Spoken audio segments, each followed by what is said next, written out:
necessitem que ens digueu aquelles paraules que vos venen al cap quan pensem que és l'amor. Pues jo he pensat la paraula felicitat, perquè majoritàriament disfrutes amb la teva parella, si tens parella. És un sentiment que tot humà necessita per a poder viure.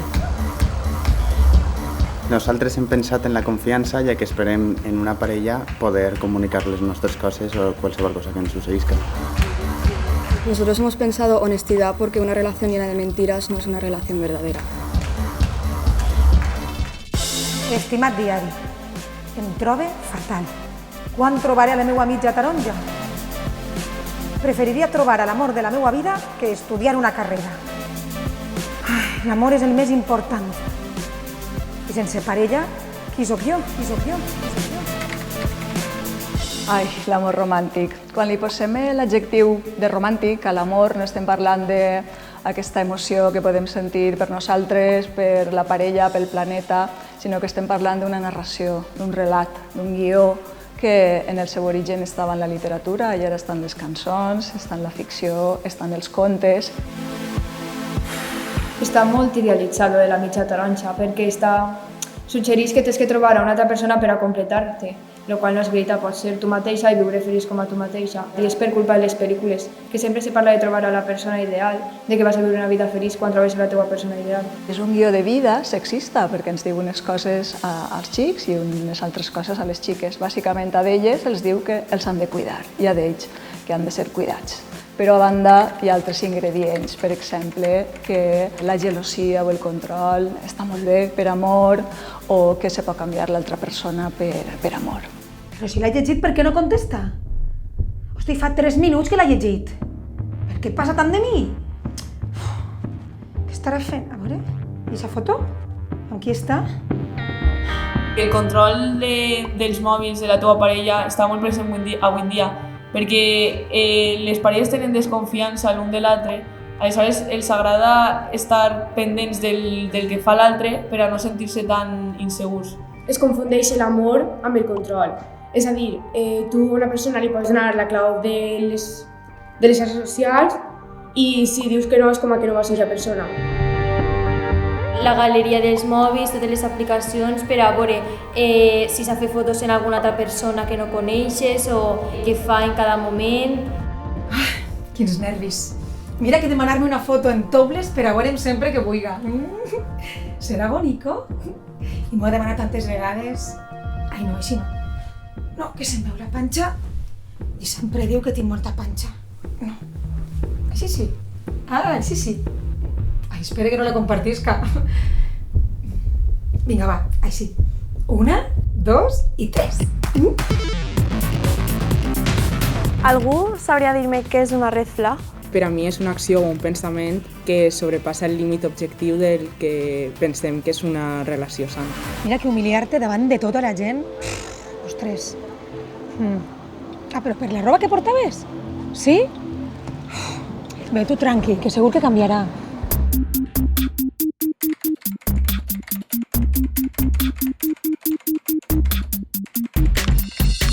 El que he vist per ahir molt és els o la vigilància, no?, de les nostres xarxes. Ho he vist en groc i en vermell, per favor, el seu. Vale? Ahí hi ha diferències. Hi ha gent que pensa que els cels són una red flag, però hi ha persones que ho treballarien, no? També hem de saber que hi ha graus i graus de cels i el que fan les persones amb els cels, no?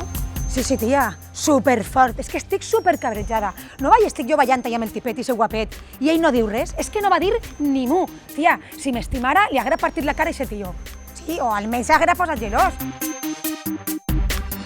Concretant, la gelosia i l'amor, penseu que és una bona combinació? No, és una relació molt tòxica. És a dir, no anem bé ni poquets ni molts, no? Jo crec que els xerals poden existir i més en aquesta edat. És un moment en què estem de canvi de xiquets a adults i crec que en general els adolescents tenim prou complex i prou inseguretat en moltes coses, però que l'important és saber dur-ho d'una forma sana i poder identificar el sentiment que estàs sentint i poder canviar-lo i pensar, no, això no és aixina, no tinc per què tindre xels i que jo m'estic comportant d'esta manera al final va acabar sent tòxic, no va ser bo ni per ell ni per mi i ja està. El poc respecte que n'hi ha en una parella, jo creguem que és una de les coses que no se té que tolerar, perquè si no n'hi ha respecte i confiança, una relació no pot anar avant. I no sense la comunicació tampoc. Com estem enamorats, idealitzem la situació i no veiem res roïn, simplement pensem ha sigut culpa meva, hauré dit alguna cosa, hauré fet alguna cosa que no li haurà agradat. Y la persona acaba culpant-se a ella mateixa. Los celos y tal, lo que revise se puede mejorar porque esa persona puede haber pasado por un momento difícil en una relación y por eso está como tan celoso y tal, y tú puedes enseñarle como que puedes confiar en él y tal, en plan se puede mejorar. Cuidado con no desgastarnos con ese intento. Sí que es cierto que hay personas que han pasado por relaciones muy malas y que no saben igual lo que es una buena relación y que ahí sí que es cierto que les podemos ayudar mucho, pero no vamos a cambiar todo lo que somos por estar ayudando a una persona que igual no se deja ayudar o que no va a cambiar eso.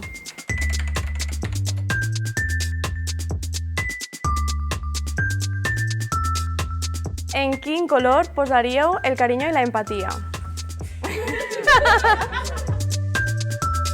Sempre he estat com aquest model de parella, però ara, per a mi, per exemple, una relació sana no seria tal qual. Per a mi hauria moments també romàntics, però no d'anteposar-te a tu per damunt de l'altra persona. Tu aleshores és com una compensació que prengues tu les decisions de vull fer-ho amb la parella, vull estar a soles, o vull el meu espai, tal.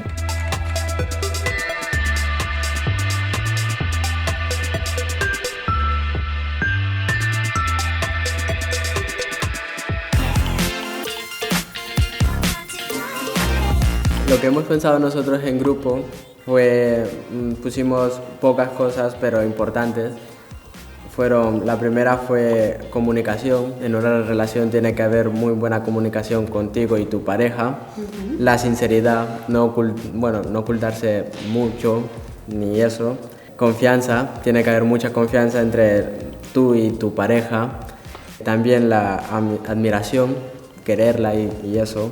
Respeto, tener el consentimiento y cosas sobre que tu pareja quiere que hagas o no. Y comprensión también. Y la amistad también es muy importante en una relación para que no sea tan inestable. Y por último hemos puesto sexo, tener relaciones sexuales, que si tu pareja quiere, pues puedes tenerla o no. De vegades dic que l'amor romàntic és una pràctica de risc, perquè hi ha adolescents que tenen relacions amb penetració sense protecció perquè estan enamorades. En les relacions sexuals també, dins d'una relació, és molt important el consentiment, perquè moltes vegades donem per fet que en una relació, pel simple fet d'estar en una relació, el sexe és algo implícit i moltes vegades a una persona la peteix o en aquest moment dius no vull fer això, o a l'hora de tenir relacions sexuals i fer certes tendències o alguna cosa, dius això no m'agrada o això no, i és molt important tindre clar el que sí i el que no i en què moment, i en una relació sana és un pilar superimportant i el sexe també. Una de les coses més importants en la teva parella és estar a gust un amb l'altre. I per això, per exemple, és important saber parar-se a parlar quins són els teus límits i parar-se a parlar que si a mi algo me molesta, que tu intentes canviar-lo per a que tant tu com jo estem a gust i que no un està a gust i l'altre tenga que canviar tot el que fa. L'altra persona, la persona a la que tu vols, no està ahí per a completar-te. Està ahí per acompanyar-te i que sigues tu mateixa i que sigues feliç, però aquesta persona pot estar ahí i tu pots ser més feliç, però no està ahí per completar-te, que sense ella no vas a ser feliç.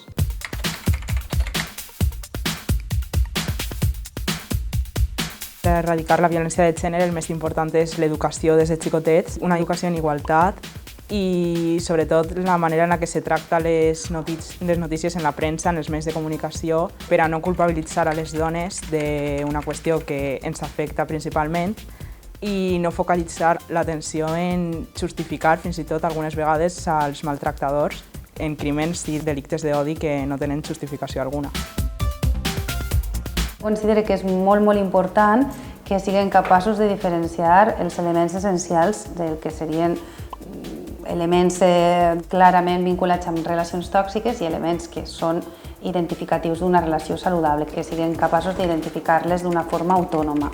Si tu eres capaç d'expressar al teu alumnat com també t'has trobat en situacions tòxiques, com també has hagut d'aprendre a identificar-les, com també has anat construint els teus propis recursos a l'hora de construir relacions més saludables, crec que això els arriba moltíssim.